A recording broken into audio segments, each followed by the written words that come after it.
Good morning student, welcome to the Hindi class. Bachendri Pal का जन्म उत्तरांचल के चमोली जिले में बंपा गांव में 24 मई 1954 को हुआ।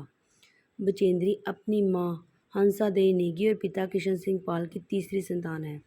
पिता पढ़ाई का खर्च उठाने में असमर्थ थे, अतः बचेंद्री को 8वीं की आगे पढ़ाई का खर्च सिलाई कढ़ाई करके जुटाना पड़ा। 10वीं पास करने के बाद बचेंद्री के प्रिंसिपल ने उनके पिता को उनकी आगे की पढ़ाई के लिए सहमत किया। बचेंद्री ने ऐसी विषम स्थितियों के बावजूद संस्कृत में एमए और बीएड की शिक्षा हासिल की।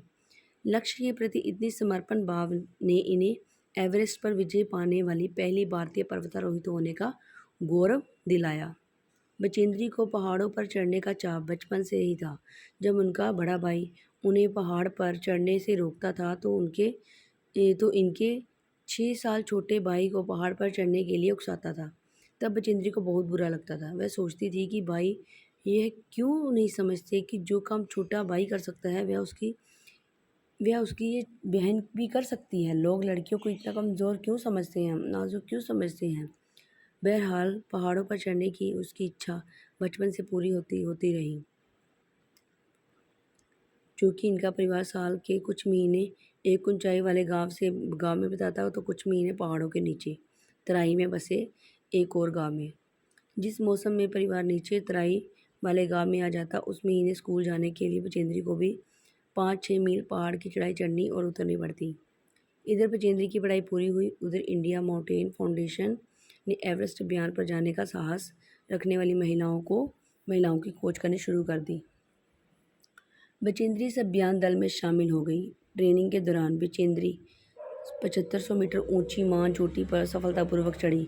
कई महीनों के अभ्यास के बाद आखिर वह दिन आ ही गया जब उन्होंने एवरेस्ट विजय के लिए प्रमाण दिया।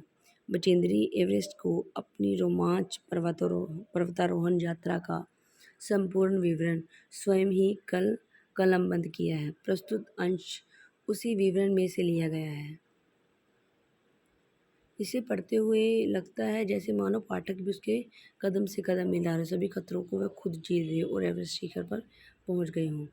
एवरेस्ट अभियान 7 मार्च को दिल्ली काठमांडू के लिए हवाई जहाज से चल दिया। एक मजबूत अग्रिमी दल बहुत पहले ही चला गया था, जिससे कि वे हमारे बेस कैंप पहुंचने से पहले दुर्गम हिमपात के रास्ते को साफ कर सकें।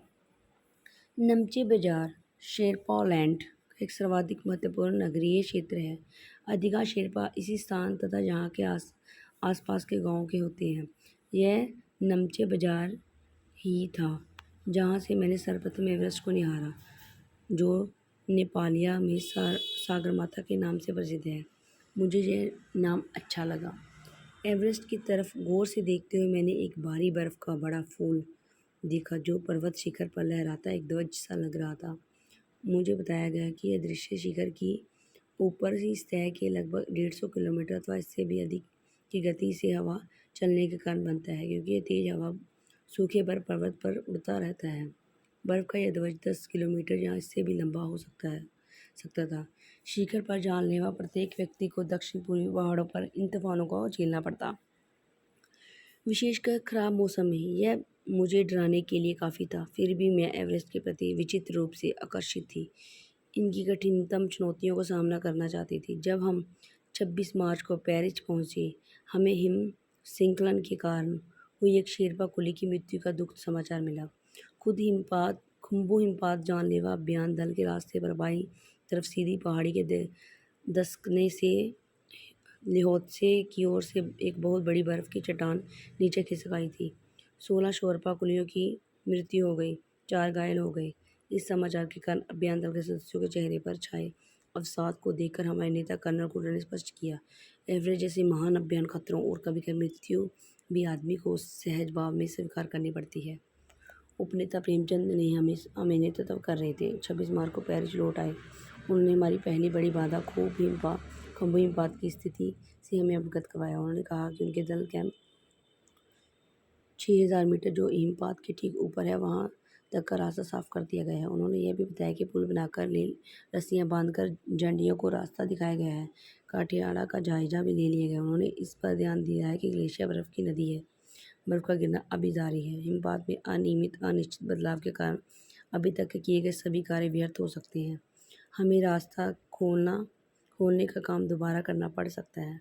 बेस कैंप में पहुंचने से पहले हमें एक और मृत्यु की खबर मिली। जलवायु अनुकूलन न होने के कारण एक रसोई सहायक की मृत्यु हो गई। निश्चित रूप से हम आशाजनक स्थिति में नहीं चल रहे थे। एवरेस्ट को मैंने पहले 2 बार देखा, लेकिन एक दूरी से। बेस कैंप पहुंचने पर दूसरे दूसरे दिन मैंने एवरेस्ट पर्वत इनकी अन्य श्रेणियों को देखा। मैं वो चक्की होकर खड़ी रह गई। एवरेस्ट न्यूत्से की ऊंचाई से गिरी है, बर्फीली टेढ़ी-मेढ़ी नदी को निहारती रही। हिमपात अपने आप में एक तरह से बर्फ़ के खंडों का अव्यवस्थित ढंग से गिरना ही था। हमें बताया गया कि ग्लेशियर के बहने बहने से अक्सर बर्फ़ में हलचल हो जाती है, जिससे बड़ी-बड़ी बर्फ़ की चट्टानें तत्काल गिर गिर जाया करती थी। अन्य कारणों से भी अचानक प्राय खतरनाक स्थिति धारण कर लेती थी। सीधे धरातल पर दरार पड़ने का विचार और इस दरार दरार का गहरे चौड़े हिम विदर में बदल जाने का मात्र ख्याल ही बहुत डरावना था। इससे भी ज़्यादा भयानक इस बात की जानकारी थी कि हमारे संपूर्ण प्रवास के कारण हिमपात लगभग 1 दर्जन आरोही कुलियों को प्रतिदिन छूता है। आने वाले अधिकांश सम्मान आने वाले दूसरे दिन आने वाले अधिकांश सामान को हम हिमपात के आधे रास्ते तक ले गए। डॉक्टर मीनू मेहता ने हमें एल्यूमीनियम की सीढ़ियों से अस्थायी पुल का बनाना, लट्टों रस्सियों का उपयोग करना, बर्फ़ की आड़ी आड़ी तिरछी दीवारों पर रस्सियों को बांधना, हमारे अग्रिम दल के अभियात्रियों कार्यों के बारे में हमें विस्तृत जानकारी देना। तीसरे दिन हिमपात से कैंप एक तक सम्मान ढोकर चढ़ाई का अभ्यास करवाने के लिए हमें टॉकी टॉकी दिया गया। ठीक है, जिससे हम अपने हर कदम की जानकारी बेस कैंप को दे देते। कर्नल कुल्लू उस समय खुश थे जब हमने उन्हें अपने पहुंचने की सूचना दी, क्योंकि कैंप पर पहुंचने वाले केवल हम 2 ही महिलाएं थीं। अगर दोषी लोब्सांग गगन बिस्सा आते साउथ कोर पहुंच गए। 29 अप्रैल 7900 मीटर पर उन्होंने कैंप 4 लगाया। संतोषजनक प्रगति थी। बस अप्रैल में बेस कैंप में थे। तेनजिंग अपनी सबसे छोटी सपुत्री को साथ लेकर आए। उन्होंने मुझसे कहा कि एवरेस्ट उनके लिए पहला अभियान है, लेकिन यह भी स्पष्ट किया कि शिखर पर पहुंचने से पहले 7 बार एवरेस्ट पर जाना पड़ा था। फिर भी अपना हाथ मेरे कंधे पर रखते हुए उन्होंने कहा, तुम एक पक्की पर्वतीय लड़की लगती हो, तुम्हें तो शिखर पर पहले ही प्रयास में पहुंच जाना चाहिए। 15-16 मई 1984 को बुद्ध पूर्णिमा के दिन में ल्होत्से की बर्फीली सीधी ढलान पर लगाए गए सुंदर रंगीन गाइनन के बने तंबू कैंप 3 में थी। कैंप में 10 व्यक्ति थे। लोब्सांग शांगरिंग मेरे तंबू में थे। एंडी शेरपा तथा और 8 अन्य शरीर से मजबूत ऊंचाइयों से रहने वाले शेरपा दूसरे तंबू में थे। मैं गहरी नींद में सोई हुई थी। तभी रात को 12:30 बजे लगभग मेरे सिर से पिछले हिस्से में किसी एक सख्त चीज़ के टकराने से मेरी नींद अचानक खुल गई। साथ ही एक जोरदार धमाका भी हुआ। मुझे महसूस हुआ कि एक ठंडी बहुत बारीक कोई चीज़ मेरे सिर को मुझे कुचलती हुई चल रही है। मुझे सांस लेने में कठिनाई आई। यह क्या हो गया? एक लंबा बर्फ का पिंड हमारे कैंप के ठीक ऊपर ल्होत्से ग्लेशियर से टूटकर नीचे आ गिरा था। उसका विशाल हिमकुंड बन गया। हिमखंडों, बर्फ के टुकड़ों, जमी हुई बर्फ के इस विशाल पुंज ने एक एक्सप्रेस रेलगाड़ी की तेज गति और भीषण गर्जना के साथ सीधी ढलान से नीचे आते हुए हमारे कैंप को तहस नहस कर दिया। वास्तव में हर व्यक्ति को चोट लगी थी। यह एक आश्चर्य था कि किसी की मृत्यु नहीं हुई। लोब्सांग अपने सिवर छुरी की मदद से हमारे तंबू का रास्ता साफ करने में सफल हो गए।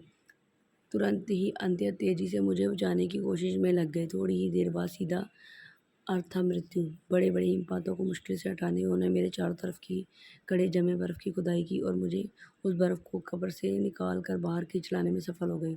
सुबह तक सारे सुरक्षा दल आ गए। 16 मई को 8 बजे तक हम प्राय सभी कैंप 2 पर पहुंच गए। जिस शेरपा की टांग टूटी गई थी, उसे एक खुद में बनाए गए स्ट्रेच में लिटाकर नीचे लाए। हमारे नेता कर्नल कुर्रा के शब्दों में, यह इतनी ऊंचाई पर सुरक्षा कार्य का जबरदस्त साहसिक कार्य था। सभी 9 पुरुष सदस्यों को चोटों तथा टूटी हड्डियों आदि के कारण बेस कैंप से भेजना पड़ा। तभी कर्नल कुर्रा मेरी तरफ मुड़कर कहने लगे, क्या तुम भयभीत थी? जी हाँ। क्या तुम वापस जाना चाहोगे? नहीं। मैंने बिना किसी हिचकिचाहट के उत्तर दिया। मैंने ही जैसे ही मैं साउथ कोल कैंप पहुंची तो अब मैंने अगले दिन की महत्वपूर्ण चढ़ाई करने की तैयारी शुरू कर दी। मैंने खाना, कुकिंग गैस, कुछ ऑक्सीजन सिलेंडर इकट्ठे किए। जब दोपहर 1:30 बजे बिस्सा आया, उसने मुझे चाय के लिए पानी गर्म करते देखा तो जय मीनू बहुत पीछे थे। मैं चिंतित थी कि उन्हें मुझे अगले दिन उनके साथ ही चढ़ाई करनी थी। वे धीरे धीरे आ रहे थे क्योंकि वे भारी बोझ लेकर और बिना ऑक्सीजन के चल रहे थे। दोपहर बाद मैंने अपने दल के दूसरे सदस्यों की मदद से अपने एक थर्मस को जूस में और दूसरे को गर्म चाय में भरने के लिए नीचे जाने का निश्चय किया। मैंने बर्फीली हवा में तंबू से बाहर कदम रखा। जैसे ही मैं कैंप से बाहर आ रही थी तो मेरी मुलाकात मीनू से हुई। जय भी अभी कुछ पीछे ही था। मुझे जय जिनेवा सफ़र की चोटी के ठीक नीचे चला गया। कृतज्ञता से चाय वगैरह पी पी लेकिन मुझे और आगे जाने से रोकने की कोशिश की। मगर मुझे कि मैं मिलना था किसी मिला था। थोड़ा सा और आगे उतरने पर मैंने की को देखा। वह मुझे देखकर हक्का बक्का रह गया। तुमने इतनी बड़ी जोखिम क्यों ली विजेंद्री? मैंने उसे दृढ़ता से कहा। मैं भी औरों की तरह पर्वतारोही हूँ, इसीलिए इस दल में आई हूँ। शारीरिक रूप से मैं ठीक हूँ, इसलिए मुझे अपने दल के सदस्यों की मदद क्यों नहीं करनी चाहिए? की हंसा और उसने पेय पदार्थ से प्यास बुझाई, लेकिन उसने मुझे अपना किट ले जाने नहीं दिया। थोड़ी देर बाद साउथ कोल कैंप में लिहाटू और बिस्सा हमें मिलने नीचे उतर आए और हम सब साउथ कोल पर जैसी सुरक्षा और आराम की जगह उपलब्ध थी उस पर लौट आए। साउथ कोल पृथ्वी पर बहुत अधिक ठंड, अधिक कठोर जगह के नाम से प्रसिद्ध है। अगले दिन मैं सुबह 4 बजे उठी, बर्फ़ पिघलाया, चाय बनाई, कुछ बिस्तर और आधी चॉकलेट का हल्का नाश्ता करने के बाद मैं लगभग 5:30 बजे तंबू से निकल पड़ी। अगरदोशी बाहर खड़ा था और कोई आसपास नहीं था। अगरदोशी बिना ऑक्सीजन के ही चढ़ाई करने वाला था, लेकिन इसके कारण उसके पैर ठंडे पड़ गए थे, इसलिए उसकी ऊंचाई पर लंबे समय तक खुले में और रात्रि में शिखर कैंप पर नहीं जाना चाहता था। इसलिए उसे या तो उसी दिन चोटी तक चढ़कर साउथ कोल पर वापस आ जाना था अथवा अपने प्रयास को छोड़ देना था। वह तुरंत ही चढ़ाई शुरू करना चाहता था और उसने मुझसे पूछा क्या मैं उसके साथ जाना चाहूँगी। एक ही दिन में साउथ कोल से चोटी तक जाना और वापस आना बहुत कठिन होगा। इसके अलावा यदि अगरदोशी पैर ठंडे पड़ गए तो उसे लौटकर आने का भी जोखिम था। मुझे फिर भी अगरदोशी पर विश्वास था। साथ साथ में आरोहण भी क्षमता और कर्मठता के बारे में भी आश्वस्त थी। अन्य कोई भी व्यक्ति इस समय साथ चलने के लिए तैयार नहीं था। सुबह 6:20 तक अगरदोशी और मैं साउथ कोल से बाहर आ निकले तो दिन ऊपर चढ़ आया। हल्की हल्की हवा चल रही थी, लेकिन ठंडी भी बहुत अधिक थी। मैं अपने आरोही उपसर्ग से काफ़ी सुरक्षित और गर्म थी। हमने बगैर रस्सी के भी चढ़ाई की। अगरदोशी एक निश्चित गति से ऊपर चढ़ते गई। मुझे भी उनके साथ चलने की कोई कठिनाई नहीं हुई। जमे हुए बर्फ़ की सीधी एवं ढलान इतनी सख्त और भरपूरी थी कि मानो शीशे की चादरें बिछी हों। हमें बर्फ़ काटने के फावड़े का इस्तेमाल करना पड़ा। मुझे इतनी सख्ती से फावड़ा चलाना पड़ा जिससे कि जमे हुए बर्फ़ की धरती को फावड़े के दांत काट सके। मैंने उस खतरनाक स्थानों पर हर कदम अच्छी तरह सोच समझ कर उठाया। 2 घंटे से कम समय में ही हम शिखर कैंप पर पहुंच गए। अगरदोशी ने पीछे मुड़कर देखा, मुझे कहा कि क्या मैं थक गई? मैंने जवाब दिया नहीं, जिसे सुनकर वे बहुत अधिक आश्चर्यचकित और आनंदित हुए। उन्होंने कहा पहले वाले दल से शिखर कैंप पर पहुंचने में 4 घंटे लगाए थे। यदि हम इसी गति से चलते रहे तो हम शिखर पर 1 बजे तक पहुंच जाएंगे। नाटू हमारे पीछे पीछे आ रहा था और जब हम दक्षिण शिखर के नीचे आराम कर रहे थे वह हमारे पास पहुंच गया। थोड़ी थोड़ी चाय पीने के बाद हमने फिर चढ़ाई शुरू कर दी। लाटू एक नायलॉन की रस्सी लाया था, इसलिए अगरदोशी और मैं रस्सी के सहारे चढ़े, जबकि लाटू एक हाथ में रस्सी पकड़े हुए बीच में चल रहा था। उसने रस्सी अपनी सुरक्षा के लिए की बजाय हमारे संतुलन के लिए पकड़ी थी। लाटू ने ध्यान दिया कि मैं ऊंचाइयों के सामान्य 4 लीटर ऑक्सीजन की बजाय 2.5 लीटर ले रही हूँ। उसने मेरी ऑक्सीजन बढ़ा दी। कठिन चढ़ाई भी अब आसान लग रही थी। दक्षिण शिखर के ऊपर हवा की गति बढ़ गई। उस ऊंचाई पर तेज हवा के पीछे झोंके भुरभुरे बर्फ के कणों को चारों तरफ उड़ा रहे थे, जिससे दृश्य शून्य तक आ गई। उसके बाद अनेक बार देखा कि केवल थोड़ी दूरी के बाद कोई ऊंची चढ़ाई नहीं है। ढलान एकदम सीधी नीचे चला गया। मेरी सांस रुक गई। मुझे विचार खुदा की सफलता बहुत नज़दीक है। 23 मई 1984 के दिन दोपहर के 1:07 मैं एवरेस्ट की चोटी पर खड़ी थी। एवरेस्ट की चोटी पर पहुंचने वाली मैं प्रथम भारतीय महिला थी।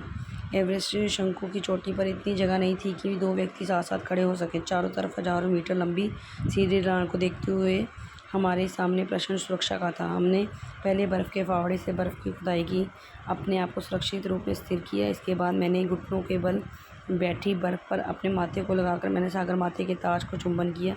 बिना उठे ही मैंने थैले से दुर्गा का चित्र और हनुमान चालीसा निकाला। मैंने इनको अपने साथ लाए लाल कपड़े में लपेटा, छोटी सी पूजा अर्चना की, इनको बर्फ़ में दबा दिया। आनंद के इस क्षण में मुझे अपने माता पिता का ध्यान आया। जैसे मैं उठी मैंने अपने हाथ जोड़े और मैं अपने रज्जू नेता अग्रदोष जी के प्रति आदर भाव से झुकी। अग्रदोष जी जिन्होंने मुझे प्रोत्साहित किया था, मुझे लक्ष्य तक पहुंचाया। मैंने उन्हें बिना ऑक्सीजन के एवरेस्ट की दूसरी चढ़ाई पर बधाई भी दी। उन्होंने मुझे गले से लगाया और मेरे कानों में फुसफुसाया, दीदी तुमने अच्छी चढ़ाई की है। मैं बहुत प्रसन्न थी। कुछ देर बाद सोनम पुलजर पहुँचे और उन्होंने फ़ोटो लेने शुरू कर दिए। इस समय तक लाहाटू ने हमारे नेता को एवरेस्ट पर हम चारों के होने की सूचना भी दे दी। हम तब मेरे हाथ में वॉकी-टॉकी दिया गया। कर्नल कोहलर हमारी सफलता के बारे में बहुत पसंद थे। मुझे बधाई देते हुए उन्होंने कहा, मैं तुम्हारे लिए अनूठी उपलब्धि के लिए तुम्हारे माता पिता को बधाई देना चाहूँगा। ये बोले कि देश को तुम पर गर्व है। अब तुम ऐसे संसार में जाओगे जो तुम्हारे पीछे छोड़े हुए संसार में एकदम भिन्न है।